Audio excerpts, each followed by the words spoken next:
The transfer portal is officially open and things are about to get crazy.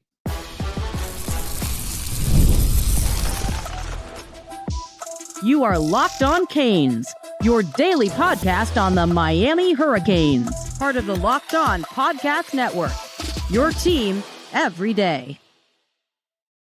Happy Monday, if there is such a thing. I am Alex Donno, University of Miami alumnus, co-host of Locked On ACC, and writer for Canes County at Rivals. And thank you so much to the everydayers for making Locked On Canes your first listen and your first watch today. We're available free wherever you get your podcasts. We're free on YouTube. We're part of the Locked On Podcast Network, your team every day.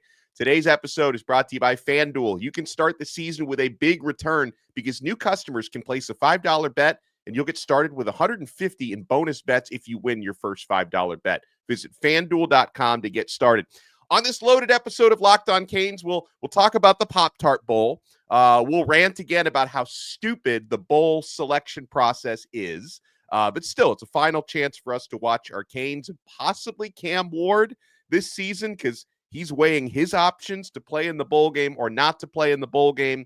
We'll talk about Miami's transfer portal losses and transfer portal needs because Rudy Tomarchio, who joins us today, our very good pal, the portal is officially open for business.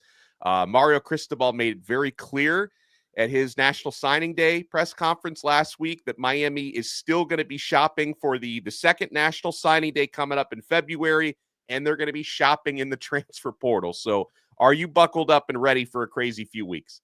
Let's put it this way. I wore this shirt for a reason because Miami desperately needs a lifeline when it comes to its roster, particularly on the defensive side. So shout out 2024 Sport Fishing Championship Zane Grey Cup winner Lifeline Sport Fishing. Miami needs it badly. Needs it absolutely badly. So yeah, I'm strapped in. Look, this entire season's been a roller coaster. We've already gotten our bag of coal or lump of coal from Santa early as Miami Hurricanes fans by missing out on the college football playoffs. So once you miss that, you sign yourself up for chaos. So here we are. Chaos and mass hysteria. Okay, so here's who Miami is already. There's going to be more players that jump into the portal, of course. Hopefully, not too many impact guys who are set to start next year. But here's the half dozen players Miami has lost so far. And, if you're watching this episode later on, maybe there's somebody who's not on this list. But as of right now, Miami is set to lose the twins, Bobby and Robbie Washington. Bobby Washington, the linebacker, Robbie Washington, the former receiver who converted to cornerback this year. Running back Chris Johnson Jr. is leaving Miami.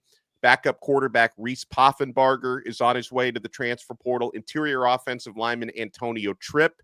And I will throw in, because I like this player. He wasn't taking up a scholarship, so it doesn't affect the scholarship numbers, but walk-on cornerback Miles Muyung is on his way out. So I hope he gets a scholarship somewhere else. So out of that half dozen so far, Rudy, who do you think, and obviously based on potential, because none of these guys were starters, who do you think Miami is going to miss most? From a pure potential standpoint, I think it's going to be Chris Johnson. I think that's kind of the easy one because he was the one that was already getting snaps, in the game with first team offense. Granted, it was early in the season, but the guy is an absolute speedster and something that I think Miami has been missing a lot of, more on the defensive side of the ball than the offense. But he was just so thrilling to watch. And it was one of those projects that, hey, I understand the knock on him as well. He has the track speed, but he may not have all of the football IQ just yet. Pass protection is a big deal. So if you can't do that, you really can't play many snaps. You don't have many packages for you. But man, in this day and age in college football, it sucks to see. And then from a vibes perspective, Miles Muyung, I sat next to his parents for the entire season at Home and Field Club, the nicest people. So to have him come over after the games and just see how they interact with the coaching staff and how those two parents interact with the rest of the players, that's just family that you don't want to lose. And kind of had an idea because that last game, Miles' dad showed up in a full green and white seersucker suit. I'm like, wait, why are you dressed like you're going to a funeral, man? Not a funeral. He had a chain and everything. He was dressed to the nines. And I'm thinking, well, yeah. Miles isn't a senior. Is this really come on, don't leave. We had such a nice relationship sitting next to them. Now I got to find other people to sit next to. I'm not cool with that. Selfishly. I am glad that, Miles had a cool moment this year. I don't know how well that moment was received behind the scenes, but, he got an interception late in that USF game. And this was totally an impromptu thing. he didn't have a prop there with him, but he's celebrating his interception. A Miami fan hands him a turnover chain, like a fake turnover chain, and he put it on, and it was like a flashback to 2017, right? That was Yeah. a cool, spontaneous moment. So we'll always have that memory with Miles Young. And I agree wholeheartedly on Chris Johnson based on the potential. You know, had he stayed, I would like to see him, or to have seen him, maybe convert to receiver and kind of pull a reverse Brashard Smith, who, you know, converted to running back at SMU. I think Chris Johnson would have been better as a receiver here, but, you know, maybe we'll find that out somewhere else. I was very bullish on Bobby Washington. You know, I know Miami obviously has some other guys at linebacker who have maybe surpassed him on the depth chart. You know, Popo Aguirre and Cameron Bobby Pruitt he looks like he's developing really well so far. But Bobby Washington, this dude, he's big, he hits hard, and he's a freak. He's actually faster than Robbie, who's a little bit smaller than him, which is crazy. Yeah. The other thing, just to circle back to Chris Johnson, one more thing. Yeah. You know, there is a precedent in college football for seeing track speed work out and for running back / wide receiver kind of hybrids. Tyreek Hill was the guy that started that. He was a running back all through college at Oklahoma State. Now he's one of the best wide receivers in the NFL. Yeah, it would have been nice to see. And then same thing when it comes to the Washington Twins. I mean, look, desperately speed is needed on defense. And the fact that there is a chance that you're losing probably one of your faster players who is probably a better hitter. Look, at this point, I don't know if it's that you're trying to hopefully free up some space, because that defense needs to be desperately turned around very quickly. And it's one of those, like, do you need to figure out a patch job for right now to get some veterans in, and then you can develop your talent behind it? That's the only thing I could think of as why that move happens. Are they still too raw? I don't know. That's an analysis thing that I'm wondering. Like, if you're coming out of South Florida, you should have an idea of how to play some defense. And when you watch that, granted, he wasn't one of the guys, one of the 11 on the field that were criticizing game after game after game, but there's a certain amount of like X's and O's to say, if you're not in this starting 11, how much worse are you looking in practice than the starting unit? So I don't know. I would hope that it would really suck to watch them go elsewhere, and all of a sudden it's like the Arthur Brown situation all over again, where they just become a world beater as soon as they put on a different uniform. Well, I do expect big changes on the defensive side of the football for Miami, and that may include both personnel and coaches. But I think the defense, needs to be revamped a little bit. But also on offense, looks like Miami's going to be quarterback shopping, and very clear to me at this moment who the best available is.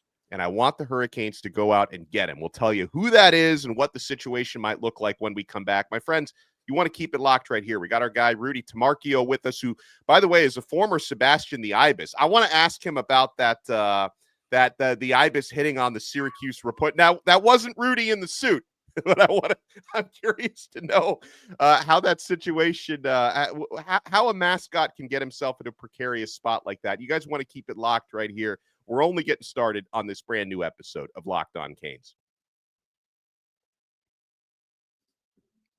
I'm only getting started with Omaha Steaks. Guys, nothing delivers comfort and joy quite like the unrivaled quality and taste of Omaha Steaks. It's guaranteed perfection in every single bite. And right now, you can save on unforgettable gifts with 50% off site-wide at omahasteaks.com. Plus, score an extra $30 off with our promo code COLLEGE. With 5 generations of experience, they consistently deliver the world's best steak experience. And the gifting experts at Omaha Steaks have made it easy to deliver the perfect gift with thoughtfully curated packages featuring gourmet favorites. From legendary steaks to mouth-watering desserts and more. Save 50% off site-wide for a limited time at omahasteaks.com. Plus, our listeners get an extra $30 off with promo code COLLEGE. That's 50% off at omahasteaks.com and an extra $30 off with promo code COLLEGE. Minimum purchase may apply. Thank you so much for making this episode of Locked On Canes your first listen and your first watch today. We're available free wherever you get your podcasts. We're free on YouTube. We're part of the Locked On Podcast Network, your team every day. So I have gotten the sense, Rudy, that Miami is going to go shopping for quarterbacks in the transfer portal. Of course, Cam Ward is moving on to the NFL. We'll talk a little bit later about whether or not he's going to play in the Pop Tart Bowl. But to me, very clearly, the best quarterback available as of right now, we'll see who else hits the portal. Tulane Green Wave quarterback Darian Mensah, who's got 3 years of eligibility left, by the way, is hitting that transfer portal today. This young man broke on the scene this past season, completed 66% of his passes, 22 touchdowns to 6 interceptions, 2,723 yards. He can move a little bit, ran the football some, 132 rushing yards and a rushing touchdown. He does give off some Cam Ward type of vibes with the way he plays. Tulane. So, hopefully Shannon Dawson, who's got those Louisiana connections, can work those a little bit. Because, yeah, I would love to see Darian Mensah in a Miami Hurricanes uniform if we're going quarterback shopping. I want to know what his Mensa score is too. Is he nominated for Mensa? Because that would be fantastic to know. Because that's the only way you can really transition from Cam Ward. Because look, Cam Ward is one of those generational talents. I don't think anybody could say, "Oh, well, we're right there. We got all these great tools." Like, yes, we have great tools. You obviously have a great offensive line. You got some wonderful running backs to play behind. You still have some receiver depth too. It's just nobody's Cam Ward, man. Like you're not going to get that. So hopefully everyone kind of tempers their expectations and just hope that, look, if you can, Miami had the number 1 offense in the country this year, and it still wasn't enough to get them into the college football playoffs. So I'm happy to watch an offense, but I'm also hopeful from a football perspective that you don't have to worry about hoping your offense gets you a touchdown every single possession next year, because that's just not a way to live. Now, as big as a fan as I am of this quarterback, I also want to play devil's advocate here, because I think it's worth asking the question, is bringing in a quarterback with 3 years of eligibility remaining, is that the best thing when you do have, Luke Nickel about to come in? And, bro, if you've been watching Luke Nickel play high school ball, he looks like a future star at the college level, right? And he's coming in this year, class of 2025. I still really like Emory Williams. We'll see whether or not he gets an opportunity to start at Miami. I would like to get him that opportunity because, like last year, yeah, you went out and got by far the best quarterback available in Cam Ward, but 1 year left. You knew it was one final year, and you had other guys in your room you want to develop. So, I think Miami staff is going to have to ask themselves the question, is the juice worth the squeeze? Bringing in a guy, maybe if he plays so well, he doesn't use all 3 of his remaining years of eligibility, but bringing in a guy with that much time left, you also realize you could be, sacrificing other young quarterbacks in your room for that.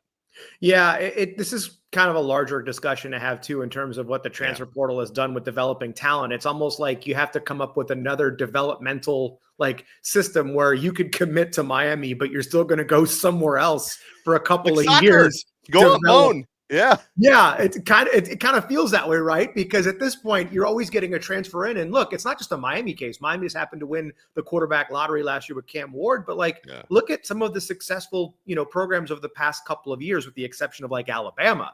But, Georgia had a couple of transfer quarterbacks that came in and out. You had USC when they had their run with Lincoln Riley before, was, that first year with, how am I losing his name right now? The 2-time, Heisman Trophy candidate.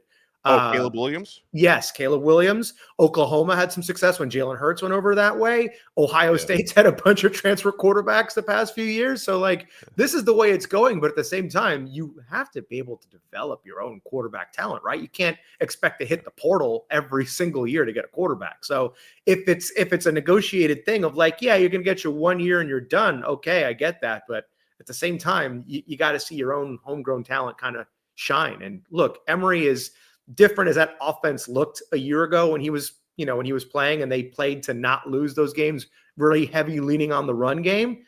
Look, you can't you can't knock his ferocity, because he did everything he could to try to win against significantly better defenses last year. So I don't know what that piece looks like. So a couple of other players that I certainly have interest in, different positions.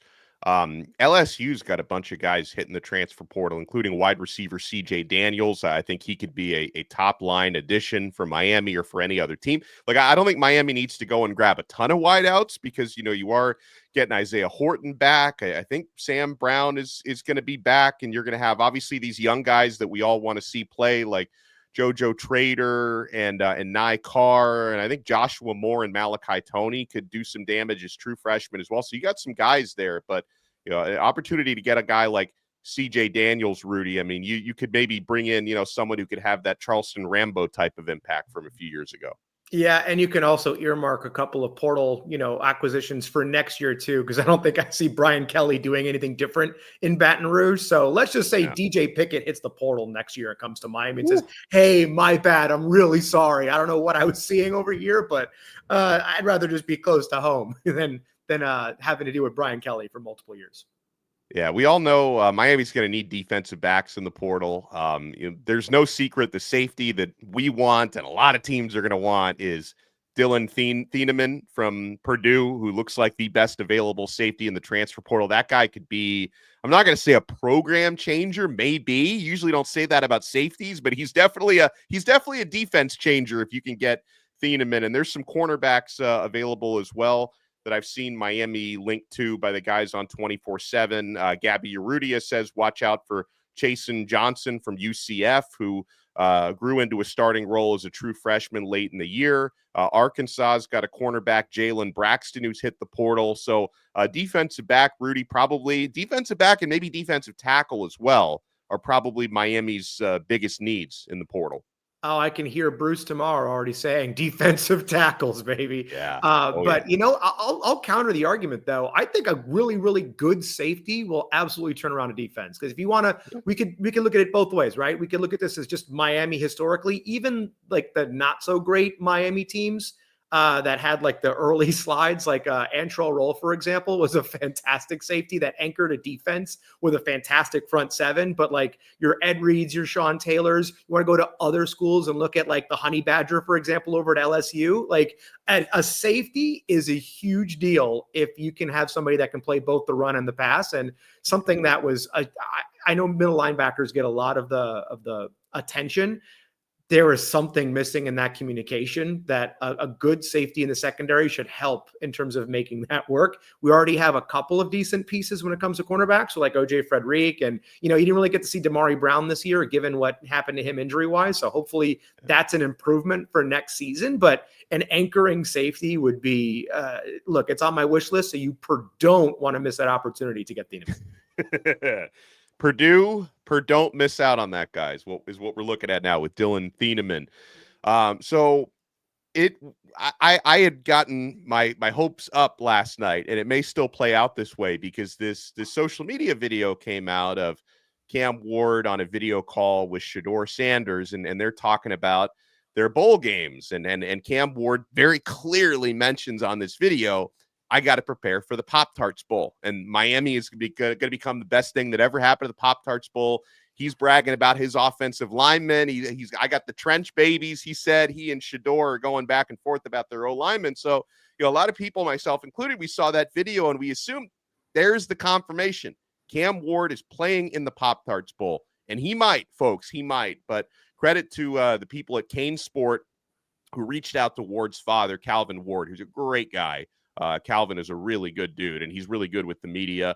Obviously Cam can only do so much media. Sometimes it's good to talk to Calvin. And Calvin mentioned that it's probably 50-50, that obviously, he's talking with his friends on the video. He's a little emotional, and Cam loves to play anywhere. He'll play a backyard game, so it may happen, but I don't think that video was the guarantee that some of us thought it was, that Ward is definitely playing in the Pop-Tart Bowl. It sounds like he and his family are still going to decide.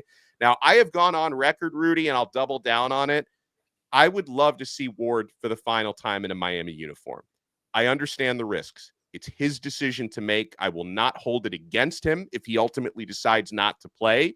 But the idea of the guy who has been the alpha and the leader of this football team, setting the example for his teammates, finishing what he started for one season at the U, and also hopefully setting an example around the country, because bowl season has not been a lot of fun the last few years with all the opt-outs. So if you get players like Cam Ward and Shedeur Sanders and Travis Hunter actually opting in to bowl games when they don't have to, I just think it sets a good example. And I also, I remember all those opt-outs for Florida State last year, including guys who were going to be on the team the following year opting out of the bowl game. I don't want that for us. No, and look, nobody hold this against me right now if I say anything that ends up becoming famous last words. But when you look at that stadium in Orlando, I think Miami fans automatically think of, oh man, remember what happened to Greg Cooper against Wisconsin? It's artificial turf now, so it's not like that awful high school field where they played like 10 state championship games in high school that year, and it was all torn up. Yeah. But at the same time, if you look at the stats, artificial turf has a much higher rate of like ACL injuries versus natural grass. So it's Iowa State. I think we all wish we could have played Alabama. It's Iowa State, so it shouldn't be that much of an issue. Damian Martinez opted in to play in this game as well. He's already confirmed. Apparently he did, yeah, that he's playing. So I think Damian Martinez saw what Cam Scadaboo did to Iowa State and is hoping to do the exact same thing. You're my boy, Boo. Please go out there and do. And so if Cam could just hand it off to Damian Martinez for 30 times and get 250 yards, that'd be fantastic. You don't have to worry about anything. But if you're Cam Ward and you're watching, it's not to say to get into his inner psyche, but just from watching him play all year, what an absolute joy it was. Do you really think Cam wants to leave on a loss to Syracuse? I'm going to say no, he doesn't want to do that. In terms of what that team has, that offense has, played together and seem to have had great chemistry, great rhythm. They're saying, well, none of them want to leave on a bad performance, not necessarily by them. They put up 40 points, but they don't want to go back out on a loss. They don't want to leave on a loss. So for them, it's, look, let's go out there and do it. You came to Miami because you have great protection. So every game you play, you have the same risk of having an injury. I don't think you're going to have an Iowa State player saying, all right, I'm going to dive low at Cam Ward's knees in the Pop Tart Bowl because I want to screw over his bowl eligibility. This isn't the college football of the 1980s anymore.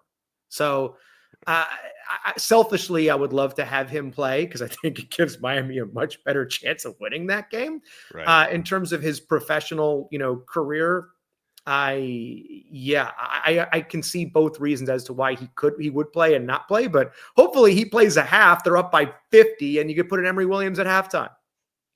Yeah, Rudy, I made this point on X yesterday that I feel, because I do see a lot of Miami fans, and I love the dialogue. I don't want to make it sound like I don't want people to have have whatever opinion you want to, but I see a lot of Miami fans who are like, this is stupid.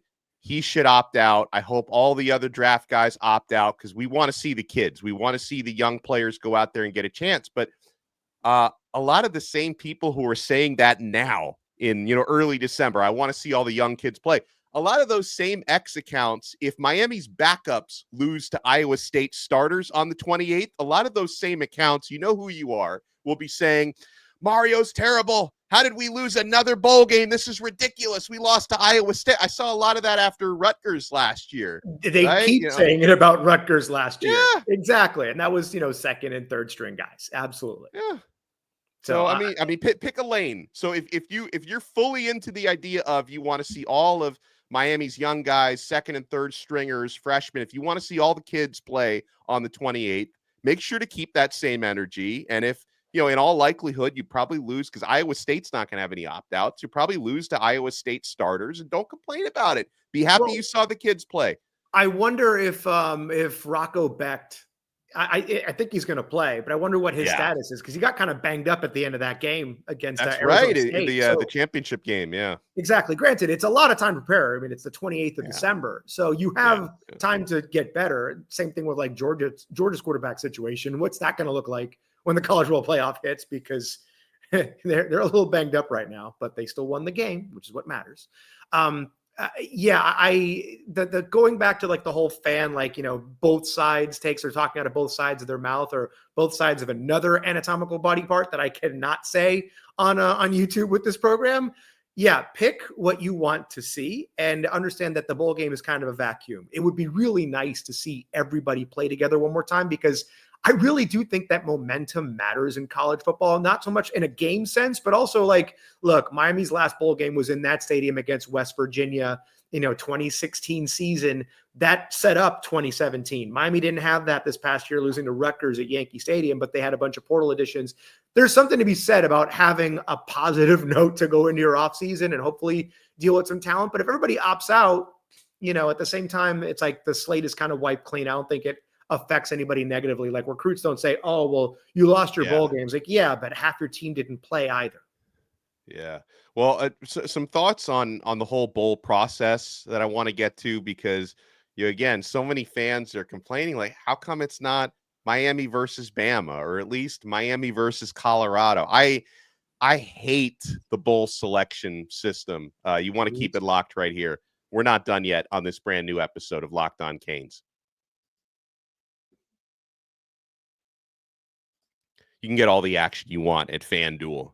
Whether you want to bet on the Pop Tarts Bowl or the Super Bowl, you can find all of that and so much more on America's #1 sportsbook. Get ready to tackle all the NFL action because right now, new customers can bet $5 and get $150 in bonus bets if you win. The FanDuel Sportsbook app gives you everything you need to place live bets on the NFL all in one place. So when you get a hunch in the middle of the game, you can check out the latest stats, view live play-by-play, and so much more right on the same page where you place your bets. Just visit FanDuel.com to join today. Again, you'll get started with that $150 in bonus bets if you win your first $5 bet. That's FanDuel.com. Never waste a hunch and make every moment more with FanDuel, an official sportsbook partner of the NFL. Thank you for making Locked On Canes your first listen and your first watch today. For your next listen, make sure you check out Locked On ACC. Kenton Gibbs and I are going to have a new episode later on tonight. We'll talk about the ACC championship game, how Dabo Swinney actually kind of saved the conference because thanks to his win, you get 2 ACC teams in, not one. We'll talk about the brackets and what the future holds for everybody there. But here on Locked On Canes, I am Alex Donno, joined by Rudy Tomarchio. So Rudy, it worked out. The game wasn't good, the Orange Bowl last year, but it worked out where because of the conference tie-ins, the Orange Bowl last year was able to feature the first 2 teams out, right? The matchup made sense, Florida State against Georgia. The game itself was not good, but the matchup made sense.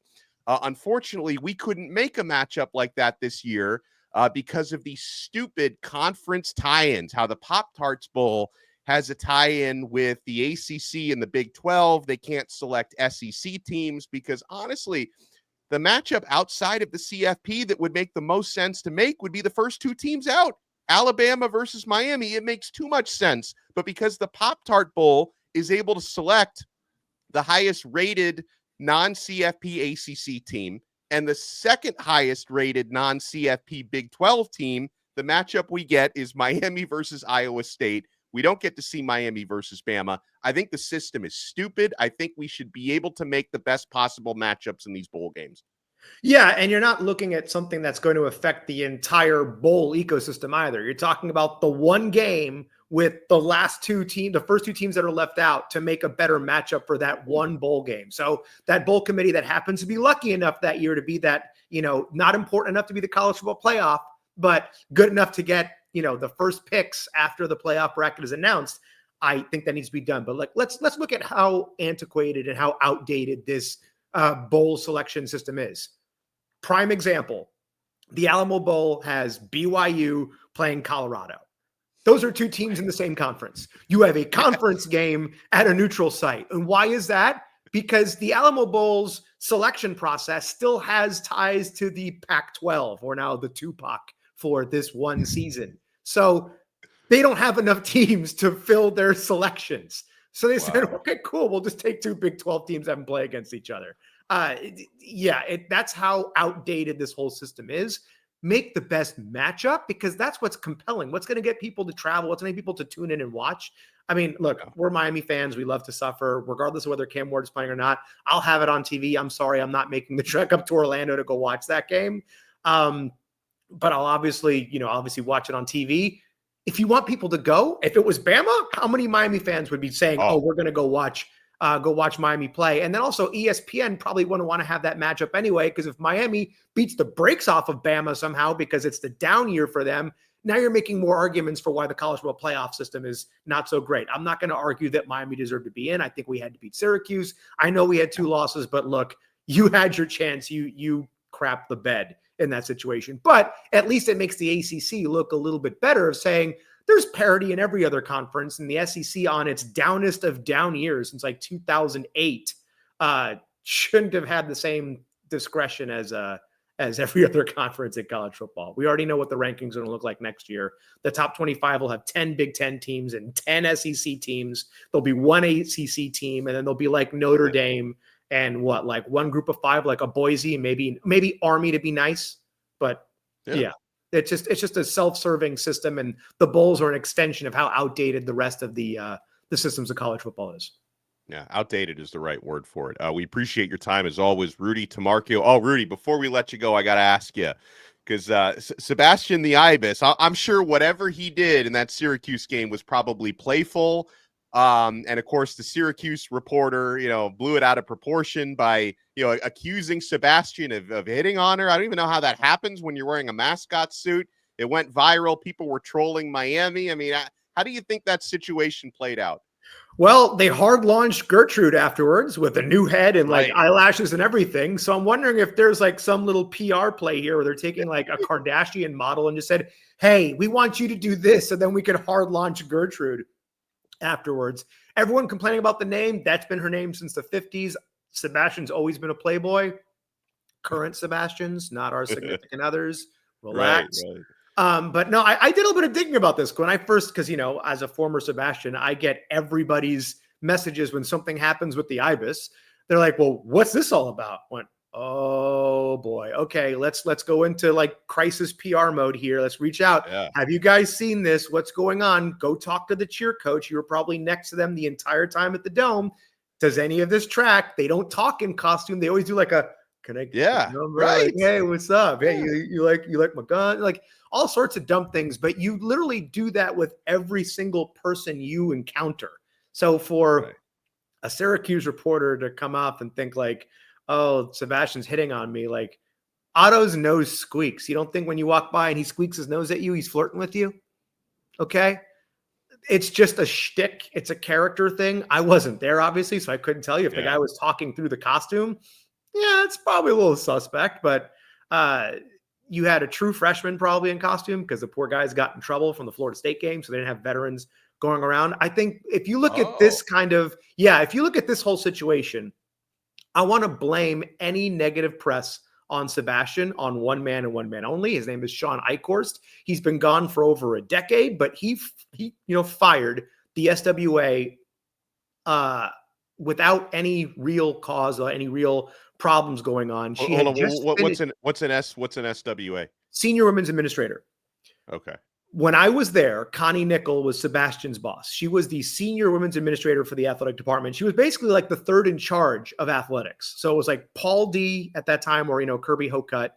I forget who was directly underneath him. And then Connie Nickel was like right there. So she was helping with all the women's sports, all of the events. She kept Sebastian as her first job when she started there as an intern, as a Michigan undergrad, and then came back to work full time. And Sebastian rose up the ranks. Sebastian was able to, and to this day, any like fun aspect of sports, you can get away with as much as you want based off of what your communication, your transparency, and what your relationship is with the leadership. So as soon as that connection got severed, she had just finished chemotherapy and they got rid of her. That's how terrible Sean Eichhorst is. So I forget if he's at Nebraska still or wherever he ended up going. Didn't make any friends at Miami after his departure. And also the guy who signed Al Golden for an additional 5-year extension after 2 years. Yeah. Sebastian's boss since then has never been as high ranking of an employee. So you don't get the same amount of visibility with your management. So now when Sebastian does something, it's like a big controversy. Oh, we have to get down to the bottom of it. Who are we going to punish? Like when you have senior leadership that's able to advise what the mascot is doing. And now that you have all these extra, I know we're going over time. I'm really sorry. You caught me. No, you're good. This is actually interesting, believe it or not.